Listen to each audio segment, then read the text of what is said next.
Assalamualaikum warahmatullahi wabarakatuh. Perkenalkan, nama saya Oktavia Lestari. Saya dari kelas A3 Bimbingan dan Konseling angkatan 2020. Di sini saya akan sedikit memaparkan mengenai materi yang berkaitan dengan bidang layanan karir.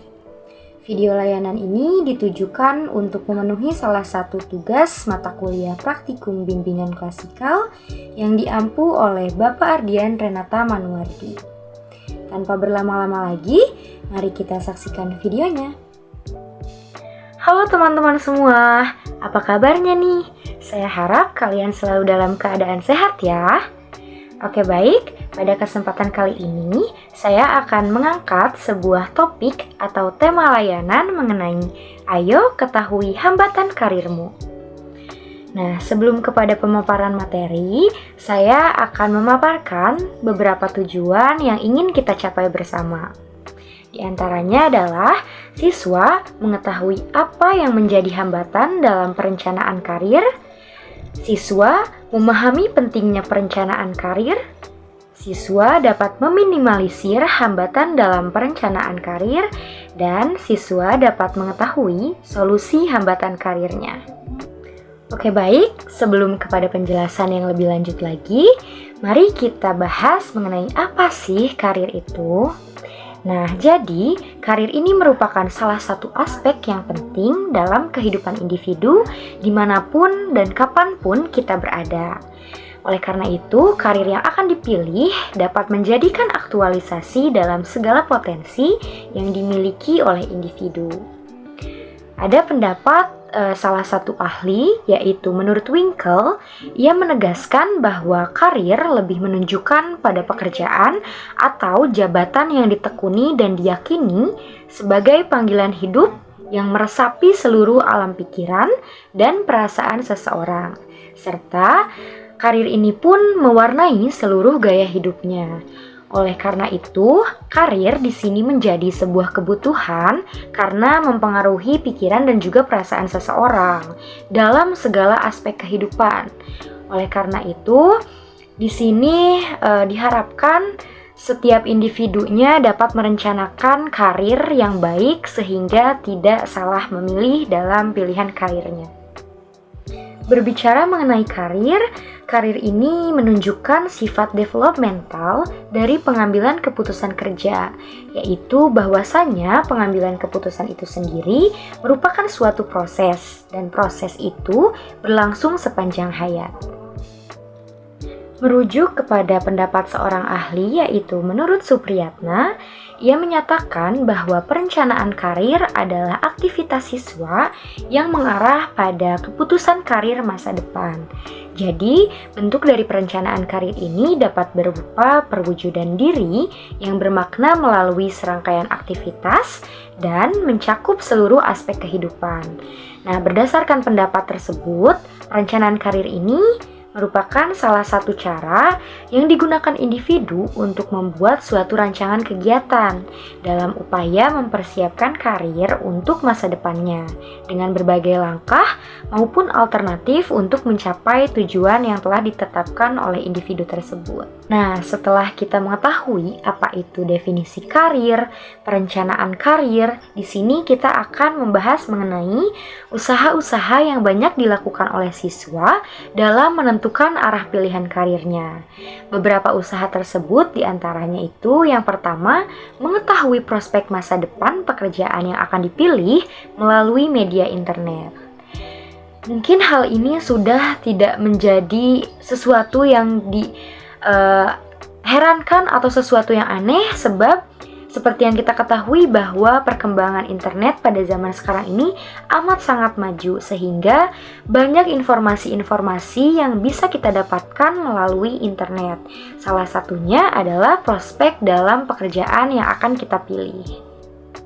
Usaha selanjutnya yang biasa dilakukan oleh siswa adalah bertanya kepada orang-orang yang telah bekerja di suatu perusahaan tertentu guna mengetahui persyaratan masuk bekerja di sana. Nah, jadi selain kita bisa mencari informasi di media internet, kita juga bisa mencari informasi terhadap suatu profesi atau pekerjaan kepada orang-orang terdekat kita seperti keluarga maupun tetangga. Contohnya, jika kita tertarik kepada profesi guru dan di lingkungan kita ada seseorang yang berprofesi sebagai guru, nah sehingga orang tersebut bisa kita jadikan sebagai sumber informasi. Usaha selanjutnya yang dilakukan adalah mencari informasi tentang gaji yang akan diperoleh saat bekerja nanti dengan cara bertanya kepada salah satu karyawan di suatu perusahaan. Nah, mungkin hal ini sudah menjadi hal yang tidak aneh lagi ketika banyak individu yang mempertimbangkan gaji yang akan didapatkannya ketika sudah menjalani pekerjaan tersebut, atau bahkan banyak sekali orang-orang yang mencari atau mengetahui informasi mengenai profesi tersebut karena memang tertarik kepada gaji yang diterimanya nanti. Nah, usaha kelima yang dilakukan adalah meningkatkan prestasi agar nanti bisa diterima di perguruan tinggi yang diinginkan. Nah, mungkin ini sudah menjadi suatu hal yang tidak aneh lagi, sebab prestasi akademik maupun non-akademik ini bisa membantu suatu individu yang ingin melanjutkan ke perguruan tinggi agar mempermudah jalannya diterima di perguruan tinggi tersebut, seperti itu. Selain dari usaha-usaha yang telah dilakukan, ada beberapa syarat untuk pengambilan keputusan yang baik. Nah, yang pertama itu adalah pemeriksaan dan pengenalan nilai-nilai pribadi. Nah, diharapkan setiap individu yang akan merencanakan karirnya ini sudah mengenali pribadinya dengan baik, seperti potensi, minat, bakat. Hal ini itu bertujuan untuk meminimalisir kesalahan ia dalam memutuskan karir ke depannya.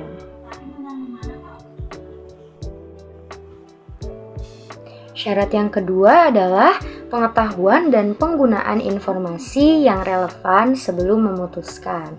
Nah, jadi ketika kita telah mendapatkan berbagai macam informasi, hal ini diharapkan bisa menjadi suatu pengetahuan untuk langkah kita ke depannya. Dan yang ketiga adalah pengetahuan dan juga penggunaan strategi untuk mengkonversikan informasi ini ke dalam tindakan. Nah, setelah kita mengetahui berbagai macam informasi ini kita ubah untuk dijadikan strategi ke depannya, sehingga ketika kita akan mengambil tindakan yang kita ambil adalah tindakan yang memang sudah benar dan tepat.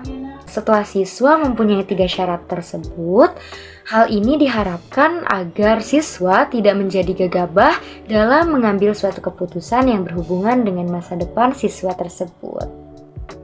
Selanjutnya, ada faktor-faktor yang dipertimbangkan oleh siswa dalam menentukan arah pilihan karirnya. Yang pertama itu ada diberikan kebebasan untuk memilih pendidikan yang diinginkan setelah tamat nanti. Nah, seperti yang kita ketahui bahwa diberikan kebebasan dalam memilih karir adalah suatu keinginan bagi banyak siswa, karena tidak sedikit mungkin banyak individu yang terpaksa memilih pilihan karirnya karena keinginan orang tuanya. Maka dalam hal ini, siswa ingin diberikan kebebasan untuk memilih pilihan karirnya sendiri. Yang kedua, ada cita-cita sesuai dengan pilihan karir sekarang. Nah, mungkin poin kedua ini berkaitan dengan poin pertama tadi mengenai kebebasan dalam menentukan karir. Dimana seperti yang kita ketahui, ketika individu menjalankan pilihan karirnya sesuai dengan keinginan sendiri, maka kemungkinan besar ia akan menjalankannya dengan sepenuh hati. Yang ketiga, ada berusaha untuk tetap melanjutkan pendidikan karena ada kesempatan atau peluang untuk hal itu. Nah, mungkin seperti yang kita ketahui, tidak semua siswa mendapatkan kesempatan atau peluang yang sama dengan siswa yang lainnya. Dalam hal ini, ketika ada siswa yang mendapatkan peluang untuk melanjutkan ke perguruan tinggi, maka ia harus menggunakan peluang tersebut dengan sebaik mungkin agar ia mengasah soft skill-nya di perguruan tinggi. Selanjutnya ada memiliki kesempatan untuk bisa bekerja setelah menamatkan pendidikan SMA. Dan yang kelima ada mempunyai kesempatan untuk melanjutkan pendidikan melalui jalur PMDK. Nah, mungkin jalur PMDK ini bagi mereka yang berkeinginan untuk melanjutkan ke politeknik dan untuk mengasah soft skill-nya, seperti itu. Nah, pada umumnya siswa akan memilih pilihan karirnya sendiri sesuai dengan kemampuan, minat, dan juga cita-cita. Tetapi pada kenyataannya banyak sekali orang tua yang memaksakan kehendaknya untuk dituruti oleh sang anak. Hal ini itu sangat disayangkan ketika kemampuan anak tersebut harus terhalang atau terhambat karena paksaan orang tua. Padahal jika anak tersebut memilih cita-citanya sendiri, maka ia akan cenderung untuk memperoleh kepuasan yang akan dibawanya ke arah keberhasilan. Maka dari itu, memasuki kepada hambatan-hambatan yang banyak ditemui oleh siswa dalam menentukan arah pilihan karirnya, diantaranya adalah teman-teman memberikan masukan yang berbeda dengan pilihan karir. Jadi mungkin banyak sekali siswa yang ia masih bingung untuk menentukan pilihan karirnya, kemudian ia bertanya kepada temannya. Tetapi apa yang dikemukakan oleh temannya tersebut berbeda dengan apa yang ia kehendaki, sehingga hal ini bisa menimbulkan kebingungan terhadap individu tersebut dalam menentukan pilihan karirnya. Yang kedua ada memasuki jurusan karena dorongan oleh teman-temannya. Nah, mungkin banyak juga siswa atau individu yang kurang memahami dalam perencanaan karir, sehingga ketika ia ingin melanjutkan ke perguruan tinggi, sebenarnya ia masih bingung untuk melanjutkan ke jurusan apa, tetapi karena teman-temannya banyak yang mendorongnya untuk memasuki jurusan tertentu, maka ia menuruti perkataan temannya, padahal mungkin kemampuan dia bukan pada jurusan tersebut. Sehingga hal ini bisa menjadi salah satu hambatan bagi individu dalam perencanaan karirnya. Hambatan ketiga adalah kurang begitu yakin dengan keadaan fisik saat ini untuk bisa mendapatkan pekerjaan yang sesuai dengan keinginan. Nah, mungkin seperti yang kita ketahui, ada beberapa profesi yang memang menetapkan syarat fisik tertentu, seperti tidak boleh bermata minus, harus bergigi rapih, tinggi badan harus sekian, berat badan harus sekian. Nah, dalam hal ini menjadi suatu hambatan bagi individu yang menyadari akan kekurangannya. Yang keempat, ada hasil belajar kurang menunjang untuk pilihan karir nantinya. Nah, mungkin hal ini bisa dirasakan oleh beberapa siswa, seperti ketika ia sudah merasa maksimal dalam menjalankan atau dalam pembelajaran, tetapi dalam kenyataannya hal tersebut masih belum menunjang atau masih banyak kekurangan, sehingga hal ini menjadi salah satu hambatan dalam menentukan arah pilihan karirnya. Hambatan kelima yang banyak dirasakan adalah banyaknya kebutuhan anggota keluarga membuat pesimis untuk melanjutkan studi.